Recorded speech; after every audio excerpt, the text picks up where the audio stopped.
Hello friends, welcome to SN academy. आज के video में हम बात करेंगे वन आवर ट्रांसलेशन के बारे में। वन आवर ट्रांसलेशन एक ऐसा प्लेटफॉर्म है जहाँ पे हम ऐसे प्रोडक्ट प्रोवाइड कर सकते हैं जो ग्लोबली से लोकली को प्रोवाइड करता है, इंफॉर्मेशन प्रोवाइड करते हैं हम globally to locally. One our translation can makes you happy, rich and educated. Happy इसलिए क्योंकि आप जो जानते हो, जो ऑलरेडी आप सीख चुके हो इतने दिन से, उसी को आप काम पे लगा के अर्न कर सकते हो। रिच, डेफिनेटली आप किसी जगह पे काम कर रहे हो, आप एक ऑनलाइन प्लेटफॉर्म में काम कर रहे हो तो डेफिनेटली आपके पास एक सैलरी भी आएगा। और एडुकेटेड किस लिए?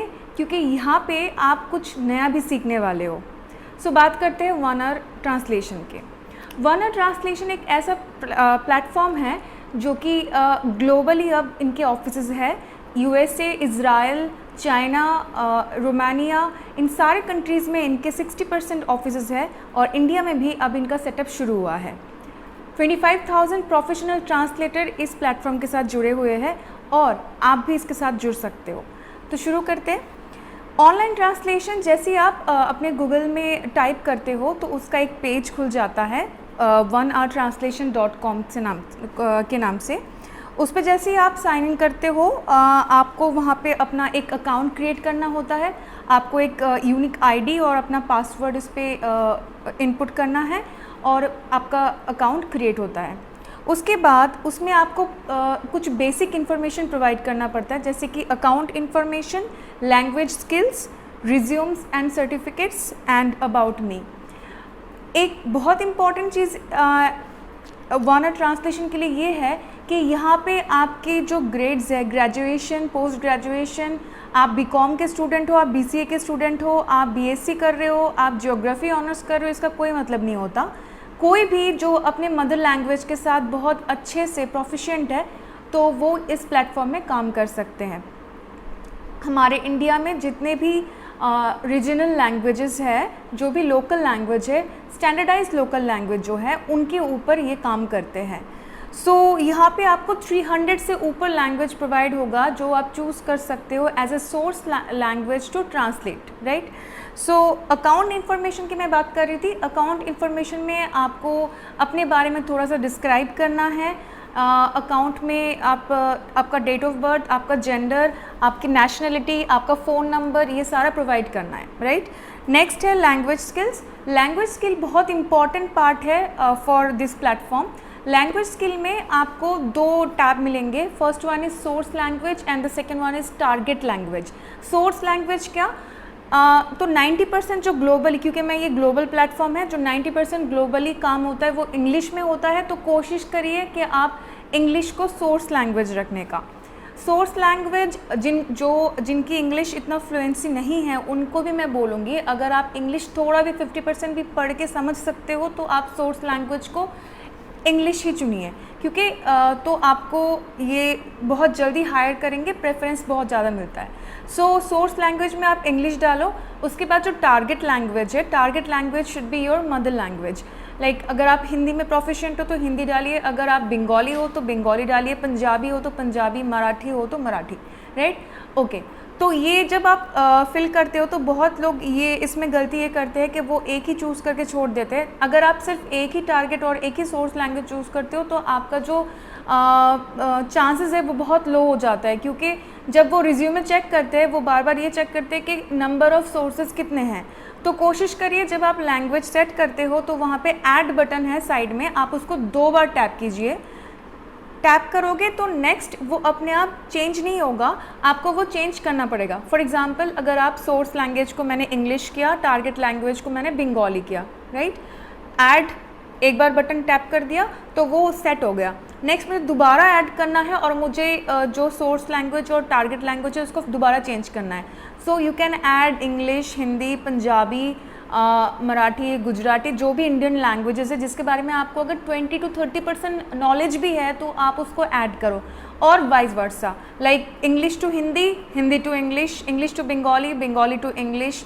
आप कुछ भी, अगर आप हिंदी के साथ इतना प्रोफिशिएंट नहीं हो बट आपने 10th में हिंदी आप पढ़ चुके हो तो भी आप चूज़ करो। अगर आप संस्कृत पढ़ चुके हो तो संस्कृत को भी चूज़ कर सकते हो, क्योंकि Sanskrit is one of the language they provide, right.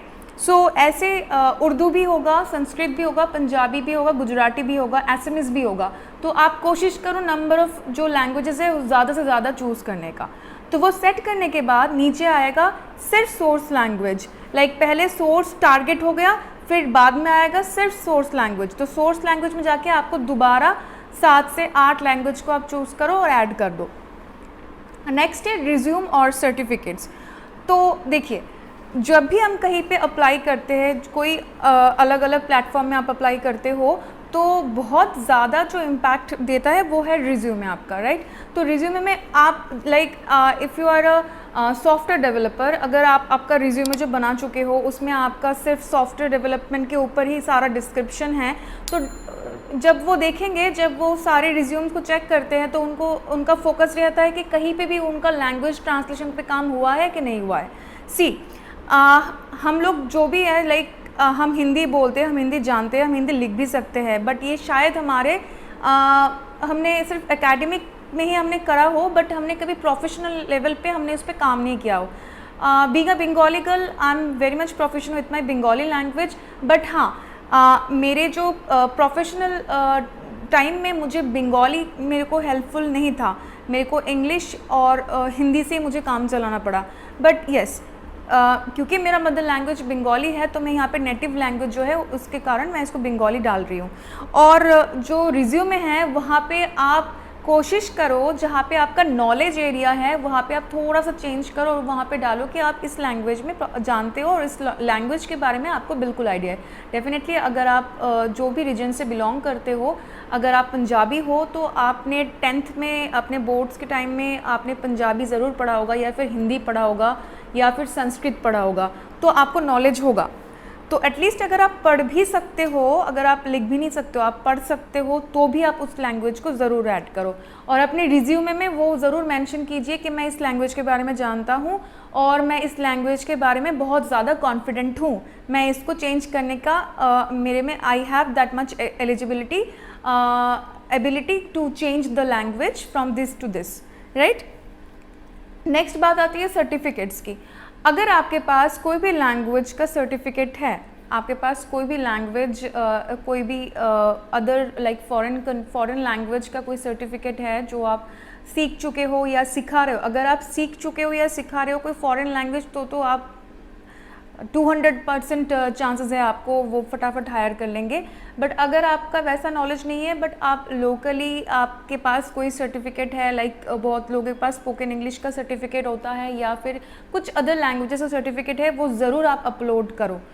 वहाँ पे आपको ऑप्शन मिल जाएगा कि आप अगर अदर लैंग्वेज जानते हो तो उसका आप सर्टिफिकेट अपलोड करो। साथ ही साथ वो एक आइडेंटिटी मांगेंगे, वहाँ पे आप ज़रूर आधार कार्ड ही अपलोड करना, आधार कार्ड ही अपलोड करना है, क्योंकि अगर आप अलग आईडी देते हो तो उसमें थोड़ा टाइम लगता है। जितना मैंने ग्लासडोर में पढ़ा है तो उसमें थोड़ा सा टाइम लगता है, तो आप आधार कार्ड ही उसमें ऐड करना। और अपना 10th का मार्कशीट जो जहाँ पे डॉक्यूमेंट्स मांगते हैं वहाँ पे सर्टिफिकेट्स लिखा होगा, 2 वहाँ पे लिखा होता है सर्टिफिकेट्स, बट आपको HS का नहीं, आपको 10th के सर्टिफिकेट को अपलोड करना है। और आप ग्रेजुएशन अगर कंप्लीट कर चुके हो तो ग्रेजुएशन का सर्टिफिकेट अपलोड करो, अगर ग्रेजुएशन नहीं कंप्लीट हुआ है तो डजेंट मैटर, उनको एकेडमिक से कोई मतलब नहीं है, क्योंकि आप एज अ ट्रांसलेटर वहाँ पे ज्वाइन कर रहे हो। ग्रेड्स है या आप 12th का स्टूडेंट हो तो भी यू कैन अप्लाई। सो उसके बाद 10th का मार्कशीट हो गया, आधार कार्ड हो गया, और अगर कोई आपके पास लैंग्वेज सर्टिफिकेट है उसी को भी आप अपलोड कर दो। सो ये सारा कंप्लीट है। फिर लास्ट सेशन होगा, वहाँ पे आपको एक फ़ोटो अपलोड करना है, और साथ ही साथ अबाउट मी वहाँ पे आपको एक 250 वर्ड्स में आपको अपने बारे में डिस्क्राइब करना है कि आप कैसे यहाँ पे काम करना चाहते हो और क्यों काम करना चाहते हो, राइट। तो इसका जो सैलरी है वो बहुत अच्छा सैलरी है, आपको जो पर डे के हिसाब से वो देते हैं, और पेपल में इसका सैलरी जो आप वो लोग एडिशन करते हैं उसके बारे में सारा डिस्क्रिप्शन, जैसे ही आप हायर होते हो उसके बारे में सारा मेल पे आ जाएगा कि कैसे कैसे उनका सैलरी स्ट्रक्चर क्या है और कैसे प्रोवाइड करेंगे। बट डेफिनेटली उनका सैलरी स्ट्रक्चर बहुत अच्छा है। ओके, एक चीज़ मैं बात करना था कि बहुत इम्पॉर्टेंट चीज़ ये है, जब भी आप ये अकाउंट को बना लेते हो, क्रिएट हो जाता है, एक बार आप लॉग आउट करो और तुरंत लॉग इन करो और वहाँ पे 4 ऑप्शंस मिलेंगे आपको कि आपका प्रेजेंट वर्क क्या है, आपके एक्सपेक्टेड जॉब क्या है और आपको आपका टारगेट जॉब क्या है। दो it's not a target based job, मैं बार बार बोल रही हूँ, इसमें टारगेट कुछ नहीं होता, जो आपको काम दिया जाता है वही आपको कर देना होता है। एक लिमिटेड टाइम होता है बट वो बहुत ही मतलब टाइमिंग का इतना कुछ वो नहीं होता कि हाँ डेडलाइन है कि आपको इतने में ख़त्म करना है, ऐसा कुछ नहीं है। वो थोड़ा बहुत वो एक्सटेंड करते हैं। ओके, तो अब बात आता है कि जब हम इसको हिंदी टू इंग्लिश और इंग्लिश टू हिंदी ही करेंगे तो हम ये इतने बड़े प्लेटफॉर्म वो क्यों हमें प्रोवाइड करेंगे, रीज़न क्या है, क्यों हमें वो सैलरी दे रहे हैं कि आप इस लैंग्वेज को इस लैंग्वेज में ट्रांसलेट कर दो।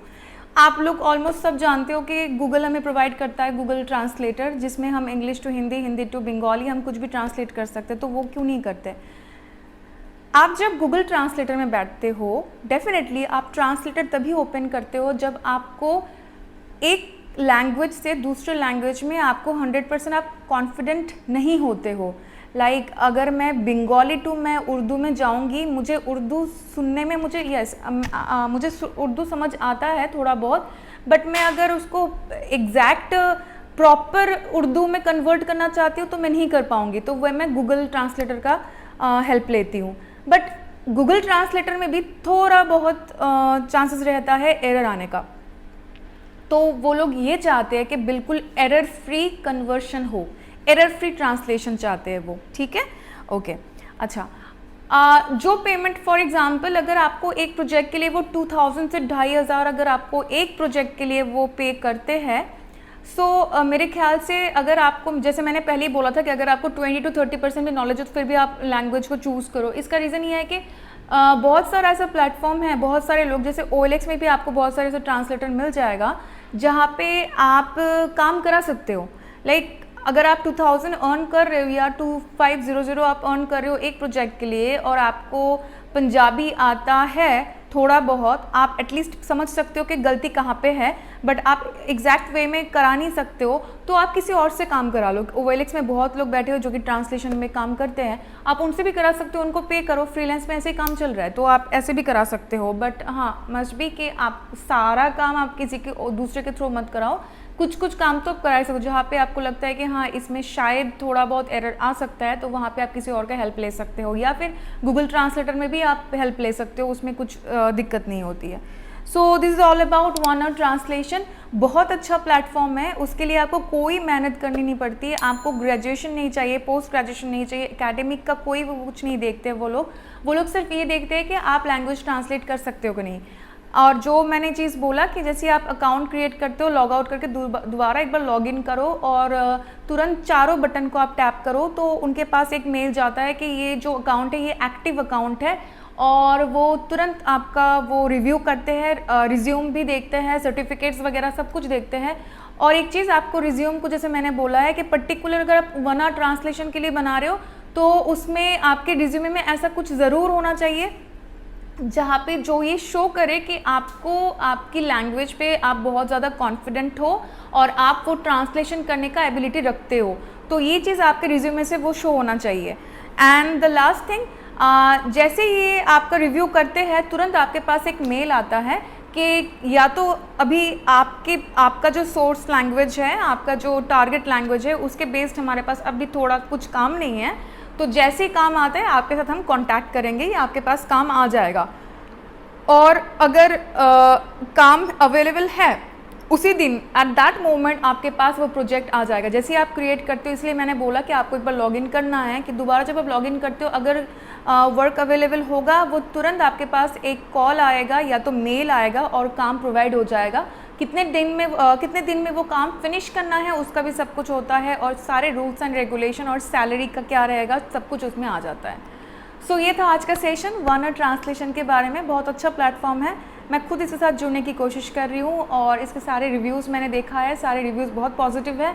25,000 प्रोफिशिएंट ट्रांसलेटर इनके साथ जुड़े हुए हैं और ग्लोबली वो 60% एरिया पे वो अपने ऑफिसेस सेटअप कर चुके हैं।